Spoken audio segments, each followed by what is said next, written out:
Chapter 81. The Room of the Retired Baker. The evening of the day on which the Count of Morcerf had left Danglars' house with feelings of shame and anger at the rejection of the projected alliance, and Andrea Cavalcanti, with curled hair, mustaches in perfect order, and white gloves which fitted admirably, had entered the courtyard of the banker's house in Rue de la Chasse d'Antin. He had not been more than 10 minutes in the drawing-room before he drew Danglars aside into the recess of a bow window, and after an ingenious preamble, related to him all his anxieties and cares since his noble father's departure. He acknowledged the extreme kindness which had been shown him by the banker's family, in which he had been received as a son, and where, besides, his warmest affections had found an object on which to center in Mademoiselle Danglars. Danglars listened with the most profound attention. He had expected this declaration for the last 2 or 3 days, and when at last it came, his eyes glistened as much as they had lowered on listening to Morcerf. He would not, however, yield immediately to the young man's request, but made a few conscientious objections. "Are you not rather young, Andrea, to think of marrying?" "I think not, sir," replied M. Cavalcanti. "In Italy the nobility generally marry young. Life is so uncertain that we ought to secure happiness while it is within our reach." "Well, sir," said Danglars, "in case your proposals, which do me honor, are accepted by my wife and daughter, by whom shall the preliminary arrangements be settled? So important a negotiation should, I think, be conducted by the respective fathers of the young people." "Sir, my father is a man of great foresight and prudence. Thinking that I might wish to settle in France, he left me at his departure, together with the papers establishing my identity, a letter promising, if he approved of my choice, 150,000 livres per annum from the day I was married. So far as I can judge, I suppose this to be a quarter of my father's revenue." "I," said Danglars, "have always intended giving my daughter 500,000 francs as her dowry. She is, besides, my sole heiress." "All would then be easily arranged if the Baroness and her daughter are willing. We should command an annuity of 175,000 livres. Supposing also I should persuade the Marquis to give me my capital, which is not likely, but still is possible, we would place these 2 or 3 millions in your hands, whose talent might make it realize 10%. I never give more than 4%, and generally only 3.5%, but to my son-in-law I would give 5%, and we would share the profits." "Very good, father-in-law," said Cavalcanti, yielding to his low-born nature, which would escape sometimes through the aristocratic gloss with which he sought to conceal it. Correcting himself immediately, he said, "Excuse me, sir. Hope alone makes me almost mad. What will not reality do?" "But," said Danglars, who on his part did not perceive how soon the conversation, which was at first disinterested, was turning to a business transaction, "there is, doubtless, a part of your fortune your father could not refuse you?" "Which?" asked the young man. "That you inherit from your mother." "Truly, from my mother, Leonora Corsinari." "How much may it amount to?" "Indeed, sir," said Andrea, "I assure you I have never given the subject a thought, but I suppose it must have been at least 2 millions. Danglars felt as much overcome with joy as the miser who finds a lost treasure, or as the shipwrecked mariner who feels himself on solid ground instead of in the abyss which he expected would swallow him up. "Well, sir," said Andrea, bowing to the banker respectfully, "may I hope?" "You may not only hope," said Danglars, "but consider it a settled thing, if no obstacle arises on your part." I am indeed rejoiced, said Andrea. But, said Danglars thoughtfully, how is it that your patron, M. de Monte Cristo, did not make his proposal for you? Andrea blushed imperceptibly. I have just left the Count, sir, said he. He is doubtless a delightful man, but inconceivably peculiar in his ideas. He esteems me highly. He even told me he had not the slightest doubt that my father would give me the capital instead of the interest of my property.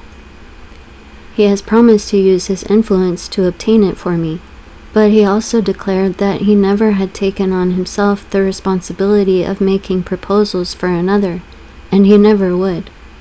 I must, however, do him the justice to add that he assured me if he ever had regretted the repugnance he felt to such a step, it was on this occasion, because he thought the projected union would be a happy and suitable one. Besides, if he will do nothing officially, he will answer any questions you propose to him. And now, continued he, with one of his most charming smiles, having finished talking to the father-in-law, I must address myself to the banker. And what may you have to say to him? Said Danglars, laughing in his turn. That the day after tomorrow I shall have to draw upon you for about 4,000 francs, but the Count, expecting my bachelor's revenue could not suffice for the coming month's outlay, has offered me a draft for 20,000 francs. It bears his signature, as you see, which is all sufficient. Bring me 1,000,000 such as that, said Danglars. I shall be well pleased, putting the draft in his pocket. Fix your hour for tomorrow, and my cashier shall call on you with a check for 80,000 francs. At 10 o'clock, then, if you please. I should like it early, as I am going into the country tomorrow. Very well, at 10 o'clock. You are still at the Hôtel des Princes? Yes. The following morning, with the banker's usual punctuality, the 80,000 francs were placed in the young man's hands, as he was on the point of starting after having left 200 francs for Caderousse. He went out chiefly to avoid this dangerous enemy, and returned as late as possible in the evening. But scarcely had he stepped out of his carriage, when the porter met him with a parcel in his hand. Sir, said he, that man has been here. What man?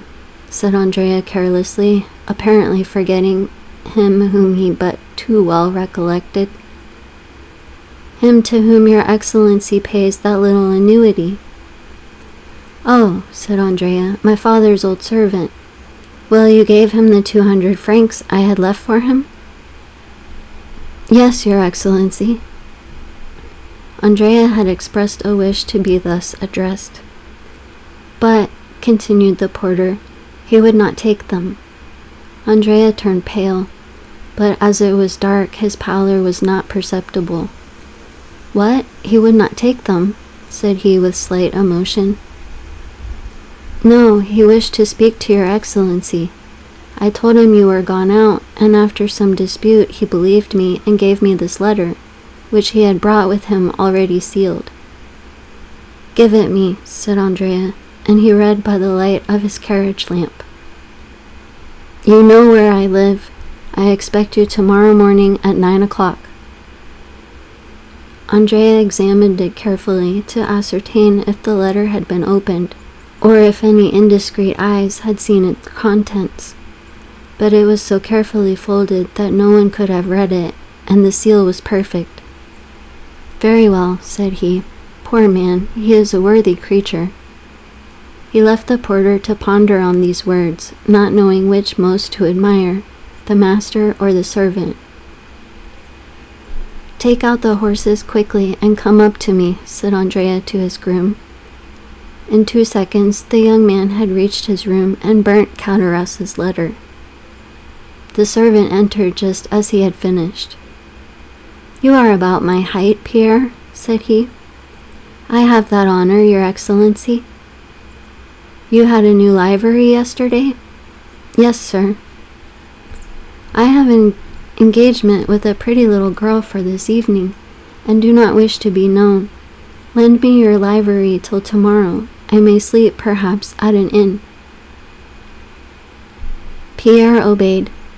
5 minutes after, Andrea left the hotel, completely disguised, took a cabriolet, and ordered the driver to take him to the Cheval Rouge at Picpus.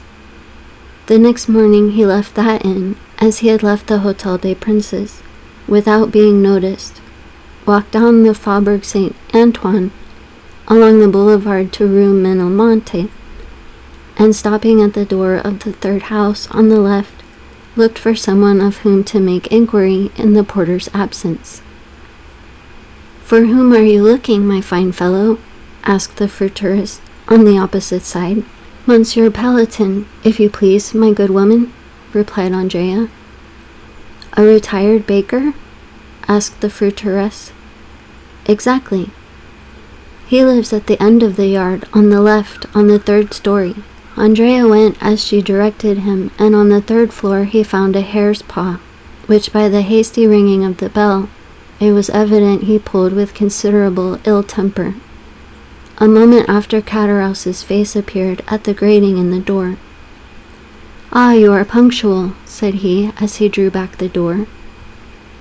"Confound you and your punctuality," said Andrea, throwing himself into a chair, in a manner which implied that he would rather have flung it at the head of his host. "Come, come, my little fellow, don't be angry. See, I have thought about you. Look at the good breakfast we are going to have. Nothing but what you are fond of." Andrea, indeed, inhaled the scent of something cooking, which was not unwelcome to him, hungry as he was. It was that mixture of fat and garlic, peculiar to provincial kitchens, of an inferior order, added to that of dried fish, and above all the pungent smell of musk and cloves. These odors escaped from 2 deep dishes which were covered and placed on a stove, and from a copper pan placed in an old iron pot. In an adjoining room, Andrea saw also a tolerably clean table prepared for 2 bottles of wine sealed, the one with green, the other with yellow, a supply of brandy in a decanter, and a measure of fruit in a cabbage leaf, cleverly arranged on an earthenware plate. "What do you think of it, my little fellow?" said Catarras. "Aye, that smells good. You know I used to be a good cook. Do you recollect how you used to lick your fingers? You were among the first who tasted any of my dishes, and I think you relished them tolerably." While speaking, Catarras went on peeling a fresh supply of onions.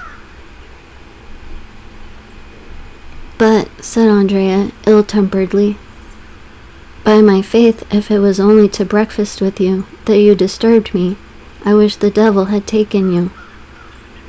"My boy," said Catarras sententiously, "one can talk while eating, and then, you ungrateful being, you are not pleased to see an old friend? I am weeping with joy."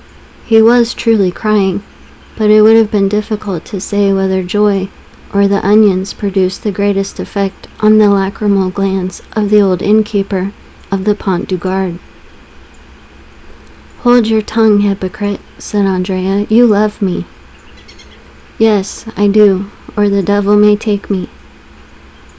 "I know it is a weakness," said Catarras, "but it overpowers me." "And yet it has not prevented your sending for me to play me some trick?"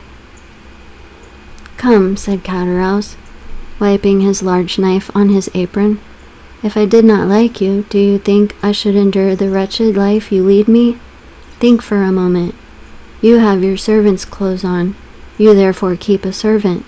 I have none, and am obliged to prepare my own meals.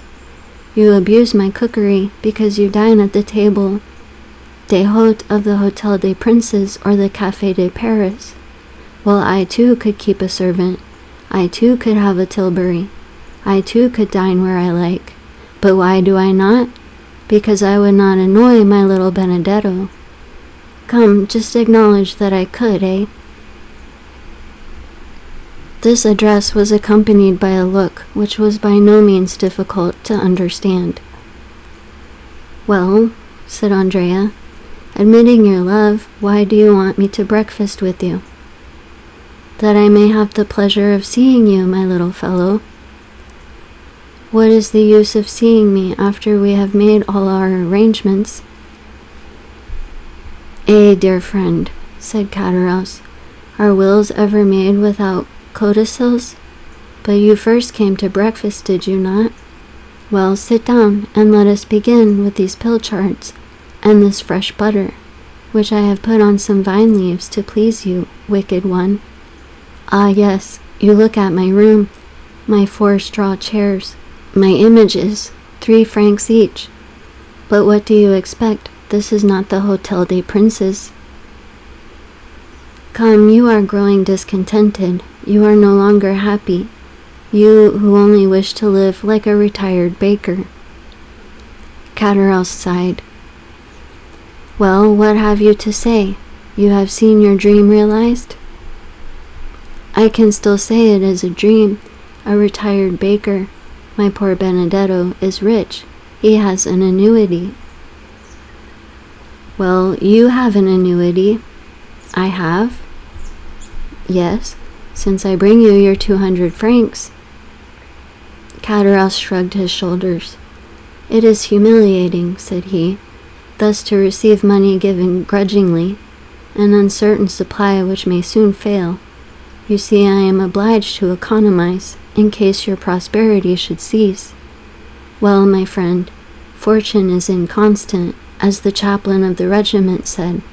I know your prosperity is great, you rascal. You are to marry the daughter of Danglars." "What? Of Danglars?" "Yes, to be sure. Must I say Baron Danglars? I might as well say Count Benedetto. He was an old friend of mine, and if he had not so bad a memory, he ought to invite me to your wedding, seeing he came to mine." Yes, to mine. Gad, he was not so proud then. He was an under-clerk to the good M. Morel. I have dined many times with him and the Count of Morcerf. So you see, I have some high connections, and were I to cultivate them a little, we might meet in the same drawing-rooms. Come, your jealousy represents everything to you in the wrong light. That is all very fine, Benedetto mio, but I know what I am saying. Perhaps I may one day put on my best coat and, presenting myself at the great gate, introduce myself. Meanwhile, let us sit down and eat. Cattarausse set the example and attacked the breakfast with good appetite, praising each dish he set before his visitor. The latter seemed to have resigned himself. He drew the corks and partook largely of the fish with the garlic and fat. "Ah, mate," said Cattarausse, "you are getting on better terms with your old landlord." "Faith, yes," replied Andrea, whose hunger prevailed over every other feeling. "So you like it, you rogue?" "So much that I wonder how a man who can cook thus can complain of hard living." "Do you see," said Cattarausse, "all my happiness is marred by one thought." "What is that?" "That I am dependent on another, I who have always gained my own livelihood honestly." "Do not let that disturb you. I have enough for 2. "No, truly, you may believe me if you will. At the end of every month I am tormented by remorse." "Good Cattarausse." "So much so that yesterday I would not take the 200 francs. "Yes, you wished to speak to me, but it was indeed remorse. Tell me." "True remorse. And besides, an idea had struck me." Andrea shuddered. He always did so at Cattarausse's ideas. "It is miserable, do you see, always to wait till the end of the month." "Oh," said Andrea philosophically, determined to watch his companion narrowly. "Does not life pass in waiting? Do I, for instance, fare better? Well, I wait patiently, do I not? Yes, because instead of expecting 200 wretched francs, you expect 5 or 6,000, perhaps 10, perhaps even 12, for you take care not to let anyone know the utmost. Down there you always had little presents and Christmas boxes, which you tried to hide from your poor friend Cataraus. Fortunately, he is a cunning fellow, that friend Cataraus. There you are, beginning again to ramble, to talk again and again of the past. But what is the use of teasing me with going over all that again? Ah, you are only 1 and 20 and can forget the past. I am 50 and am obliged to recollect it. But let us return to business. Yes, I was going to say, if I were in your place, well, I would realize. How would you realize? I would ask for 6 months in advance under pretense of being able to purchase a farm. Then with my 6 months I would decamp. Well, well, said Andrea, that isn't a bad idea. My dear friend, said Cataraus, eat of my bread and take my advice. You will be none the worse off, physically or morally. But, said Andrea, why do you not act on the advice you gave me? Why do you not realize a 6 months, a year's advance even, and retire to Brussels? Instead of living the retired baker, you might live as a bankrupt, using his privileges. That would be very good.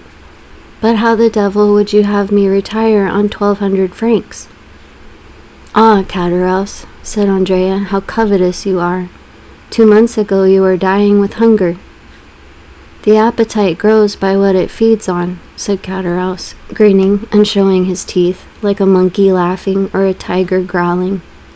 And, added he, biting off with his large white teeth an enormous mouthful of bread, I have formed a plan.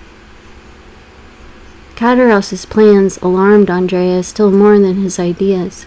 Ideas were but the germ, the plan was reality. Let me see your plan. I dare say it is a pretty one. Why not?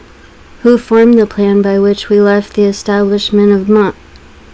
Was it not I? And it was no bad one, I believe, since we are here.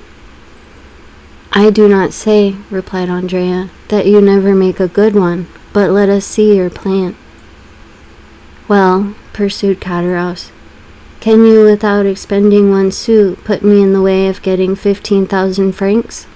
No, 15,000 are not enough. I cannot again become an honest man with less than 30,000 francs. No, replied Andrea dryly. No, I cannot. I do not think you understand me, replied Cataraus calmly. I said without your laying out a sou. Do you want me to commit a robbery, to spoil all my good fortune, and yours with mine, and both of us to be dragged down there again? It would make very little difference to me, said Cataraus, if I were retaken. I am a poor creature to live alone, and sometimes pine for my old comrades, not like you, heartless creature, who would be glad never to see them again. Andrea did more than tremble this time. He turned pale. Come, Cataraus, no nonsense, said he. Don't alarm yourself, my little Benedetto, but just point out to me some means of gaining these 30,000 francs without your assistance, and I will contrive it. Well, I'll see. I'll try to contrive some way, said Andrea. Meanwhile, you will raise my monthly allowance to 500 francs, my little fellow. I have a fancy, and mean to get a housekeeper. Well, you shall have your 500 francs, said Andrea, but it is very hard for me, my poor Cataraus. You take advantage. Bah, said Cataraus, when you have access to countless stores. One would have said Andrea anticipated his companion's words, so did his eye flash like lightning, but it was but for a moment. True, he replied, and my protector is very kind. That dear protector, said Cataraus, and how much does he give you monthly? 5,000 francs. As many thousands as you give me hundreds? Truly it is only bastards who are thus fortunate. 5,000 francs per month. What the devil can you do with all that? Oh, it is no trouble to spend that, and I am like you, I want capital. Capital. Yes, I understand. Everyone would like capital. Well, and I shall get it. Who will give it to you? Your prince? Yes, my prince. But unfortunately, I must wait. You must wait for what? Asked Cowderhouse. For his death. The death of your prince? Yes. How so? Because he has made his will in my favor. Indeed? On my honor. For how much? For 500,000. Only that? It is little enough. But so it is. No, it cannot be. Are you my friend, Cowderhouse? Yes, in life or death. Well, I will tell you a secret.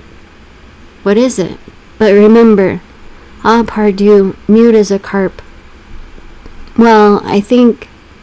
Andrea stopped and looked around. You think? Do not fear, pardieu, we are alone. I think I have discovered my father. Your true father? Yes. Not old Cavalcanti? No, for he has gone again. The true one, as you say. And that father is? Well, Cowderhouse, it is Monte Cristo. Bah! Yes, you understand, that explains all. He cannot acknowledge me openly, it appears, but he does it through M. Cavalcanti, and gives him 50,000 francs for it. 50,000 francs for being your father? I would have done it for half that, for 20,000, for 15,000. Why did you not think of me, ungrateful man? Did I know anything about it? When it was all done, when I was down there? Ah, truly, and you say that by his will, he leaves me 500,000 livres. Are you sure of it? He showed it to me, but that is not all. There is a codicil, as I said just now. Probably. And in that codicil he acknowledges me. Oh, the good father, the brave father, the very honest father, said Cowderhouse, twirling a plate in the air between his two hands. Now say if I conceal anything from you. No, and your confidence makes you honorable in my opinion. And your princely father, is he rich, very rich? Yes, he is that. He does not himself know the amount of his fortune. Is it possible? It is evident enough to me, who am always at his house. The other day a banker's clerk brought him 50,000 francs in a portfolio, about the size of your plate. Yesterday his banker brought him 100,000 francs in gold. Cowderhouse was filled with wonder. The young man's words sounded to him like metal, and he thought he could hear the rushing of cascades of louis. And you go into that house? Cried he briskly. When I like. Cowderhouse was thoughtful for a moment. It was easy to perceive he was revolving some unfortunate idea in his mind. And then suddenly, how I should like to see all that, cried he. How beautiful it must be. It is, in fact, magnificent, said Andrea. And does he not live in the Champs-Élysées? Yes, number 30. Ah, said Cowderhouse, number 30. Yes, a fine house standing alone between a courtyard and a garden. You must know it. Possibly, but it is not the exterior I care for, it is the interior. What beautiful furniture there must be in it. Have you ever seen the Tuileries? No. Well, it surpasses that. It must be worth one's while to stoop, Andrea, when that good M. Monte Cristo lets fall his purse. It is not worth while to wait for that, said Andrea. Money is as plentiful in that house as fruit in an orchard. But you should take me there one day with you. How can I? On what plea? You are right, but you have made my mouth water. I must absolutely see it. I shall find a way. No nonsense, Catterhouse. I will offer myself as floor polisher. The rooms are all carpeted. Well then, I must be contented to imagine it. That is the best plan, believe me. Try, at least, to give me an idea of what it is. How can I? Nothing is easier. Is it large? Middling. How is it arranged? Faith, I should require pen, ink, and paper to make a plan. They are all here, said Catterhouse briskly. He fetched from an old secretary a sheet of white paper and pen and ink. Here, said Catterhouse. Draw me all that on the paper, my boy. Andrea took the pen with an imperceptible smile and began. The house, as I said, is between the court and the garden. In this way, do you see? Andrea drew the garden, the court, and the house. High walls? Not more than 8 or 10 feet. That is not prudent, said Catterhouse. In the court are orange trees in pots, turf, and clumps of flowers. And no steel traps? No. And the stables? Are on either side of the gate which you see there. And Andrea continued his plan. Let us see the ground floor, said Catterhouse.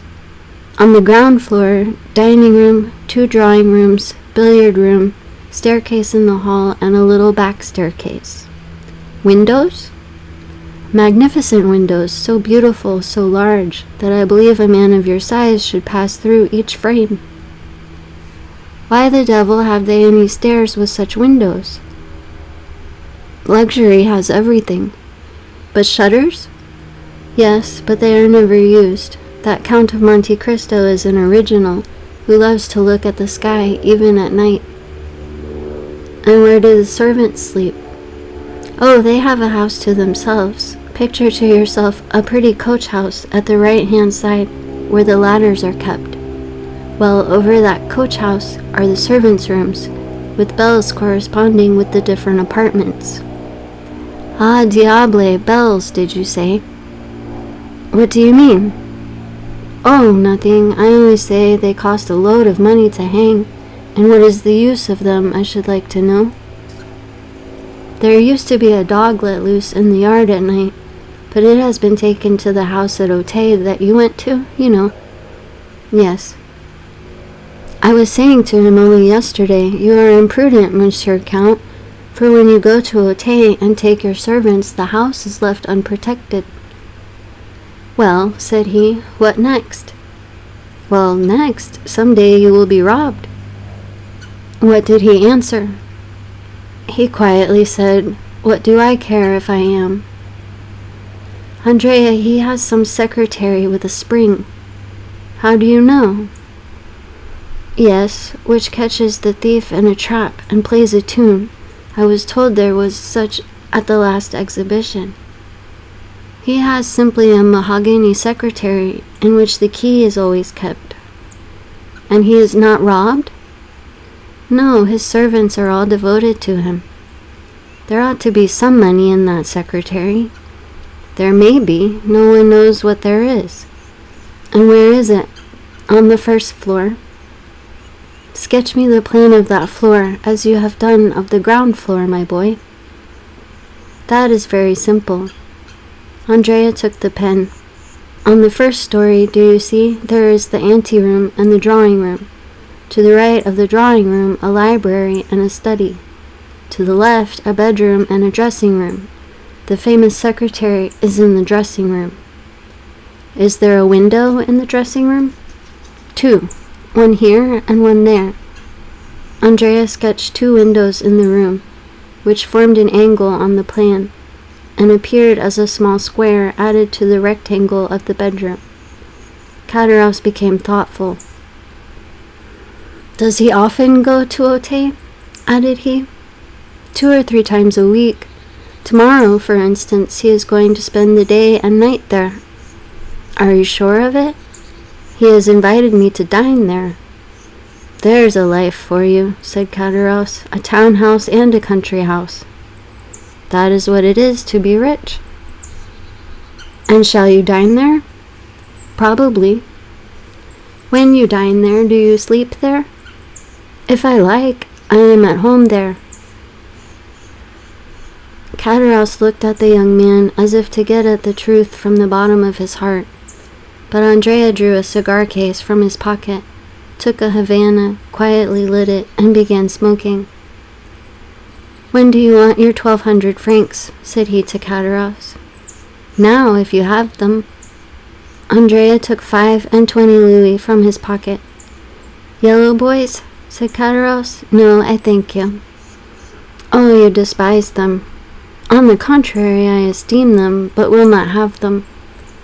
You can change them, idiot. Gold is worth 5 sous. Exactly, and he who changes them will follow friend Cataraus, lay hands on him, and demand what farmers pay him their rent in gold. No nonsense, my good fellow. Silver, simply, round coins with the head of some monarch or other on them. Anybody may possess a 5-franc piece. But do you suppose I carry 500 francs about with me? I should want a porter. Well, leave them with your porter. He is to be trusted. I will call for them. Today? No, tomorrow. I shall not have time today. Well, tomorrow I will leave them when I go to Auteuil. May I depend on it? Certainly, because I shall secure my housekeeper on the strength of it. Now, see here, will that be all? And will you not torment me any more? Never. Cataraus had become so gloomy that Andrea feared he should be obliged to notice the change. He redoubled his gaiety and carelessness.